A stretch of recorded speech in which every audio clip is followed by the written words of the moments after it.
ইসলামাবাদের শান্তি আলোচনায় ইরান যুক্তরাষ্ট্রের প্রতিনিধি দল। লেবাননে যুদ্ধবিরতি সহ 10 শর্ত তেহরানের, ওয়াশিংটনের 15টি।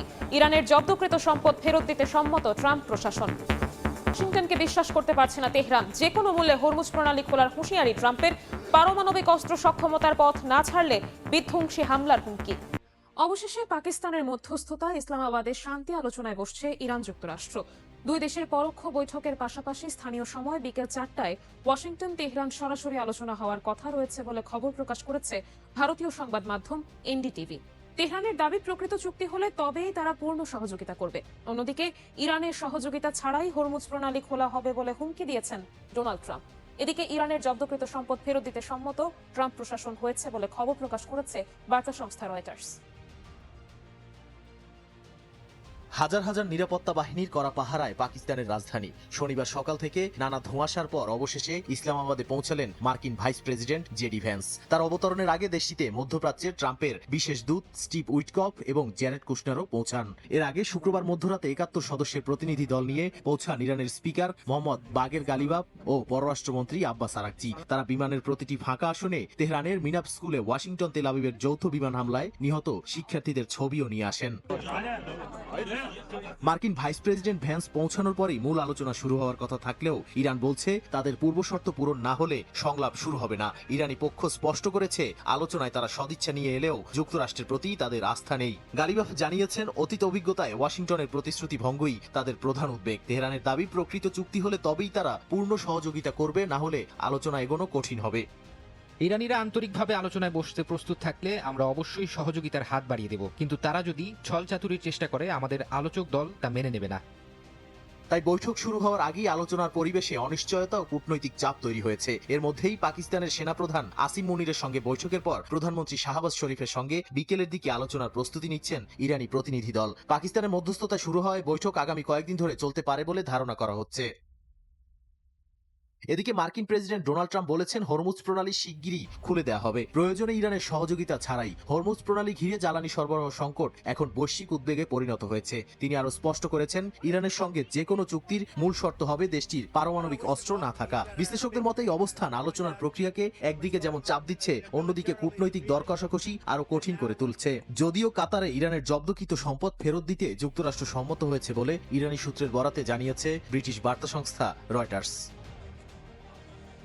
আলোচনার মধ্যেই উত্তপ্ত হয়ে উঠেছে লেবানন পরিস্থিতি। সশস্ত্র গোষ্ঠী হিজবুল্লাহ ইসরায়েলি অবস্থানে রকেট হামলার দাবি করেছে। ইসরায়েলি বাহিনীও লেবানন থেকে ড্রোন ও ক্ষেপণাস্ত্র হামলার কথা জানিয়েছে। এতে সীমান্ত এলাকায় নতুন করে সংঘর্ষ ছড়িয়ে পড়ছে। এই সংঘাত যুক্তরাষ্ট্র ইরান আলোচনায় লেবানন ইস্যুকে আরো চাপ হিসেবে সামনে নিয়ে এসেছে। এরই মধ্যে মঙ্গলবারে ওয়াশিংটনে লেবানন ইসরায়েলের যুদ্ধবিরতি নিয়ে বৈঠকে হিজবুল্লাহ উপস্থিত থাকলে আলোচনায় বসবে না বলে সাফ জানিয়েছে তেল আবিব। মধ্যপ্রাচ্যে মার্কিন সামরিক আধিপত্যের ভিত্তি হিসেবে পরিচিত সেনা ঘাঁটিগুলো ধ্বংসস্তূপে পরিণত হয়েছে। বিশ্লেষকেরা বলছেন, ইরানের নজিরবিহীন পাল্টা হামলায় পারস্য উপসাগরীয় অঞ্চলের অন্তত 12টি মার্কিন সামরিক স্থাপনা মারাত্মকভাবে ক্ষতিগ্রস্ত হয়েছে। ক্ষয়ক্ষতি প্রকাশে পেন্টাগনের কঠোর গোপনীয়তার মাঝেও উঠে আসছে মধ্যপ্রাচ্যে ভঙ্গুর মার্কিন নিরাপত্তা বলয়ের চিত্র। এমন পরিস্থিতিতে ওই অঞ্চলের দেশগুলোর সামরিক সমীকরণে বড় ধরনের পরিবর্তন আসছে বলে মনে করছেন অনেকে। ইরানে যুক্তরাষ্ট্র ও ইসরায়েলের যৌথ হামলার পর মধ্যপ্রাচ্যে মার্কিন সামরিক উপস্থিতির দৃশ্যপট পুরোপুরি বদলে গেছে। মধ্যপ্রাচ্য বিষয়ক বিশ্লেষকরা বলছেন, তেহরানের প্রতিশোধমূলক হামলার পর অন্তত 1 ডজন মার্কিন ঘাঁটি এখন ব্যবহারের অনুপযোগী হয়ে পড়েছে। সংবাদ মাধ্যম মিডল ইস্ট আইয়ের এক প্রতিবেদনে উঠে এসেছে এই তথ্য। ট্রাম্প প্রশাসন ক্ষয়ক্ষতির সঠিক পরিমাণ প্রকাশ না করলেও বিশ্লেষকরা একে মার্কিন সামরিক ইতিহাসের এক বড় বিপর্যয় হিসেবে দেখছেন। বিশ্লেষকদের মতে বাহরাইনে অবস্থিত মার্কিন 5ম নৌবহর হয়তো আর কখনোই আগের অবস্থানে ফিরবে না। পারস্য উপসাগরীয় অঞ্চলে মার্কিন আধিপত্যের যে ভৌত কাঠামো ছিল ইরানের হামলায় তা কার্যত অকেজো হয়ে পড়েছে। বাহরাইনের ঘাঁটিটি বর্তমানে এতটাই ঝুঁকিপূর্ণ যে সেখানে হাজার হাজার সামরিক সদস্যের অবস্থান বজায় রাখা এখন প্রায় অসম্ভব। ফলে মধ্যপ্রাচ্যে কয়েক দশকের সাজানো মার্কিন নিরাপত্তা ব্যবস্থা এখন খাদের কিনারে দাঁড়িয়ে আছে।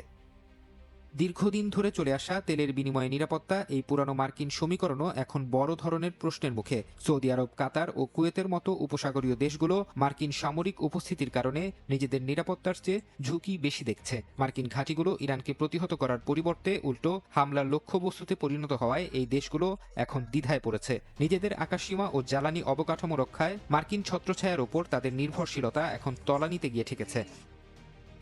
মার্কিন নিরাপত্তা বলয় ভেঙে পড়ায় এই অঞ্চলের দেশগুলো এখন নতুন বিকল্প খুঁজতে শুরু করেছে বলে মনে করছেন বিশ্লেষকরা।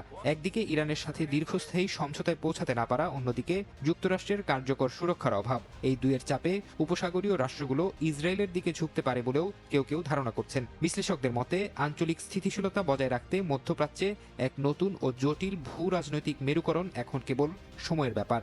ওয়াশিংটন তেহরান বৈঠকের মধ্যস্থতা করায় পাকিস্তান এখন বৈশ্বিক কূটনীতির কেন্দ্রে। তবে এবারই প্রথম নয়, অতীতেও গুরুত্বপূর্ণ নানা বৈঠক হয়েছে ইসলামাবাদে। যুক্তরাষ্ট্রের সঙ্গে সম্পর্কের ইতিহাসে বহু নাটকীয় অধ্যায় পার করেছে দেশটি। বিশ্লেষকরা বলছেন, যখনই ওয়াশিংটন পাকিস্তানে এসেছে বড় কোনো কৌশলগত পরিবর্তনের সূচনা হয়েছে। তাই এবারও ইতিবাচক পরিবর্তনের ইঙ্গিত দিচ্ছেন তারা। 1959 সালে সাবেক মার্কিন প্রেসিডেন্ট আইজেনহাওয়ারের করাচি সফর ছিল পাকিস্তান যুক্তরাষ্ট্র সম্পর্কের স্বর্ণযুগের সূচনা। জেনারেল আইয়ুব খানের আমন্ত্রণে আসা এই সফরকে ঘিরে শহর জুড়ে ছিল অভূতপূর্ব আয়োজন। সুগন্ধিতে ভরেছিল পুরো সড়ক, সঙ্গে আলোকসজ্জা।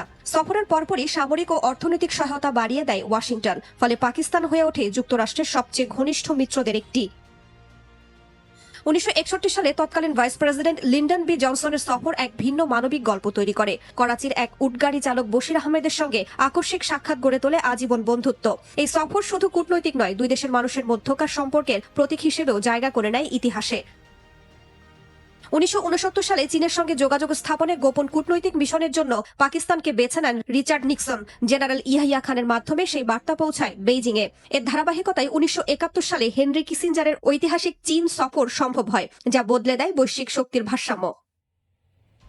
পরবর্তী দশকগুলোতে সফরগুলো হয়ে ওঠে আরও জটিল। 2000 সালে বিল ক্লিন্টন সামরিক শাসনের প্রেক্ষাপটে ইসলামাবাদে এসে কূটনৈতিক বার্তা দেন, কিন্তু ছবি তুলতে অস্বীকৃতি জানান। 2006 সালে জর্জ ডব্লিউ বুশের সফর হয় কঠোর নিরাপত্তায়। আর 2005 ও 2007 সালে ডিক চেনের সফর ছিল নানা চাপ ও সতর্কবার্তার। সাবেক মার্কিন প্রেসিডেন্ট জো বাইডেনের সফরও কখনো বন্ধুত্ব, কখনো কৌশলগত চাপের বার্তা বহন করে। এই দীর্ঘ ইতিহাসের প্রেক্ষাপটে 2026 সালের ইসলামাবাদ বৈঠক নতুন মাত্রা যোগ করেছে। ইরান ও যুক্তরাষ্ট্রকে এক টেবিলে বসানোর চেষ্টা শুধু আঞ্চলিক নয়, বৈশ্বিক রাজনীতির মোড় ঘুরিয়ে দিতে পারে। বিশ্লেষকরা বলছেন, যখনই ওয়াশিংটন পাকিস্তানে এসেছে তখনই বড় কোনো কৌশলগত পরিবর্তনের সূচনা হয়েছে। এবারও তার ব্যতিক্রম হওয়ার সম্ভাবনা কম বলেই মনে করছেন তারা।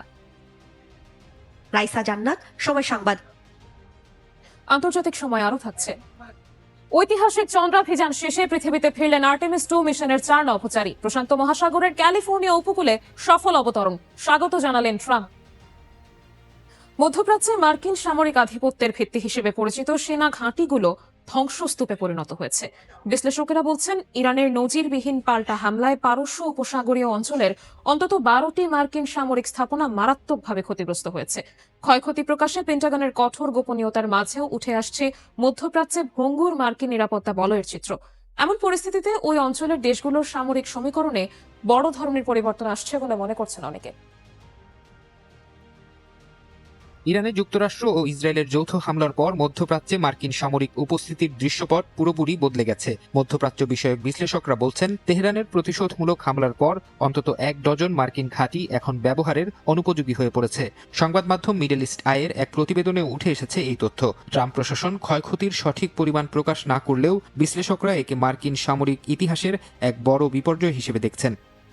বিশ্লেষকদের মতে বাহরাইনে অবস্থিত মার্কিন 5ম নৌবহর হয়তো আর কখনোই আগের অবস্থানে ফিরবে না। পারস্য উপসাগরীয় অঞ্চলে মার্কিন আধিপত্যের যে ভৌত কাঠামো ছিল ইরানের হামলায় তা কার্যত অকেজো হয়ে পড়েছে। বাহরাইনের ঘাঁটিটি বর্তমানে এতটাই ঝুঁকিপূর্ণ যে সেখানে হাজার হাজার সামরিক সদস্যের অবস্থান বজায় রাখা এখন প্রায় অসম্ভব। ফলে মধ্যপ্রাচ্যে কয়েক দশকের সাজানো মার্কিন নিরাপত্তা ব্যবস্থা এখন খাদের কিনারে দাঁড়িয়ে আছে।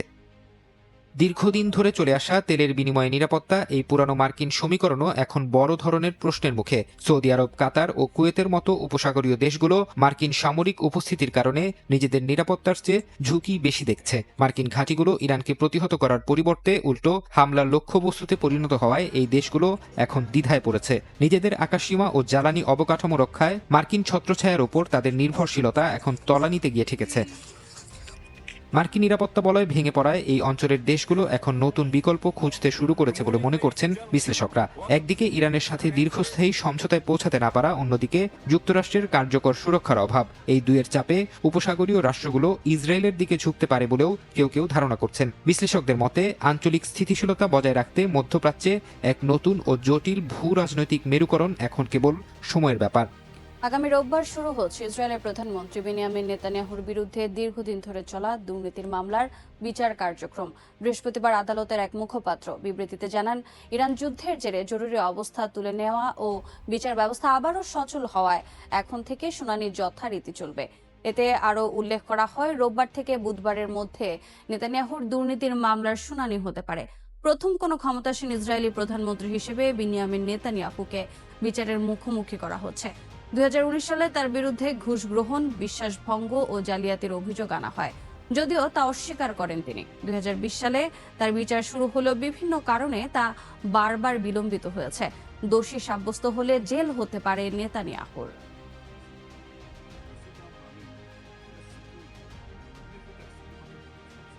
ঐতিহাসিক চন্দ্রাভিযান শেষে নিরাপদে পৃথিবীতে ফিরলেন 4 নভোচারী।